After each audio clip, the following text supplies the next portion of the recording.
জনগণের ভিতরে এই জন্ম এবং মৃত্যু নিবন্ধনের যে আগ্রহটা আছে বা তাদের উৎসাহিত করতে 2021 সালে 9 আগস্ট মন্ত্রিসভার নিয়মিত বৈঠকে 6 অক্টোবরকে জাতীয় জন্ম মৃত্যু নিবন্ধন দিবস বলে ঘোষণা করেছে সরকার।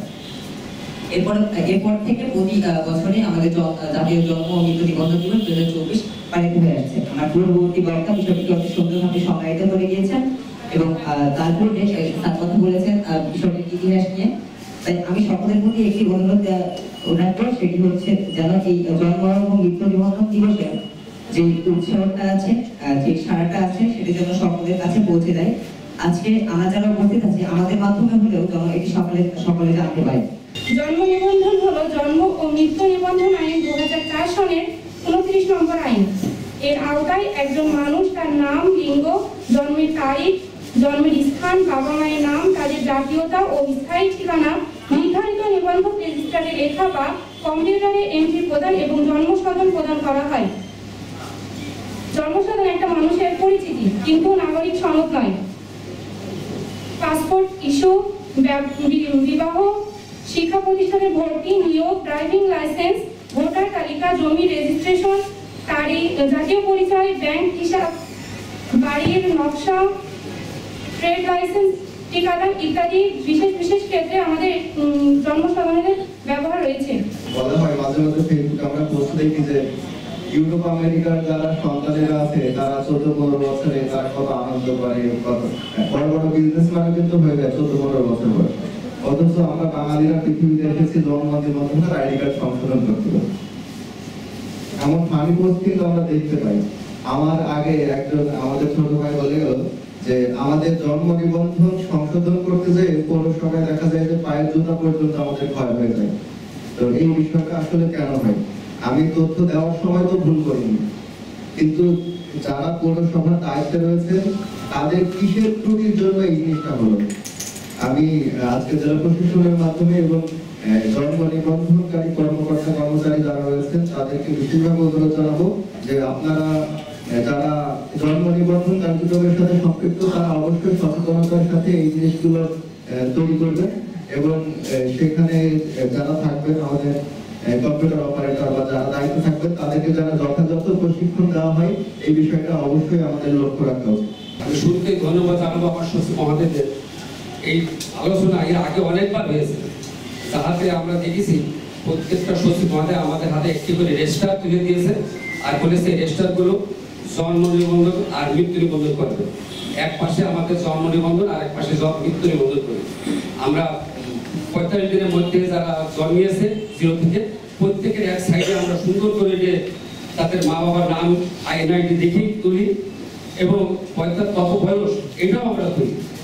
আর মৃত্যুটা হলো সবসময় তো পাওয়া যায় না, ওই যেহেতু মারা যাবে সেই সময় আমরা ওই রেজিস্টারে ওইটা তুলি।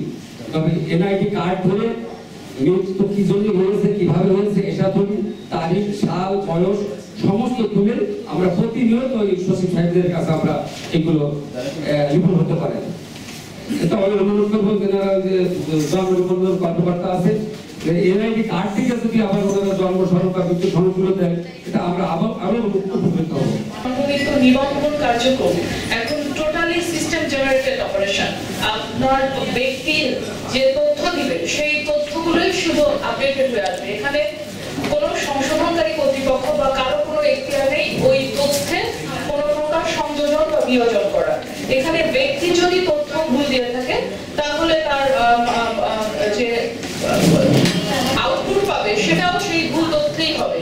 তিনি যদি মোহাম্মদের জায়গায় যদি বিসর্গটা না দেন তাহলে সেই শুধু ময়কারটাই আসবে। সেক্ষেত্রে কোনো নিবন্ধনকারী কর্তৃপক্ষ কিন্তু কোনো সুযোগ নেই তার যে তথ্যগুলো দিয়ে তিনি আবেদন করেছেন সেই আবেদনগুলো হাত দেওয়ার। পাশাপাশি যে বিষয়টা আছে যে জন্ম মৃত্যু নিবন্ধনের ক্ষেত্রে কিন্তু খুব বড় একটা সমস্যা হলো এর দ্বৈততা। আমরা এখনো জাতি হিসেবে ততটাও সভ্য হতে পারিনি যতটা আসলে হওয়া উচিত। আমরা আমাদের এসিরান যেমন বললো যে একই ব্যক্তি কখনো কোথাও রুবেল না আবার কখনো মোহাম্মদ রুবেল না।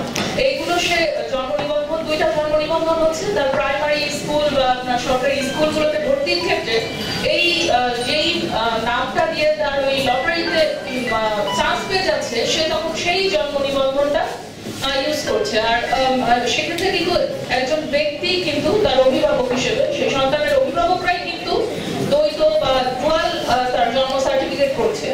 তো সেটা কিন্তু আমরা অনেক সময় অনেক কথাই বলি, কিন্তু সেই আইনের প্রতি শ্রদ্ধাশীল আচরণ করা অনেক সময় হয়ে ওঠে না। আমরা দেখি সেটা ব্যর্থ হয়ে দেখে থাকি। শুধু বিদেশ যাওয়ার জন্য একটা পাসপোর্ট বয়স সময় একবার অ্যাপ্লাই কথা বলছে।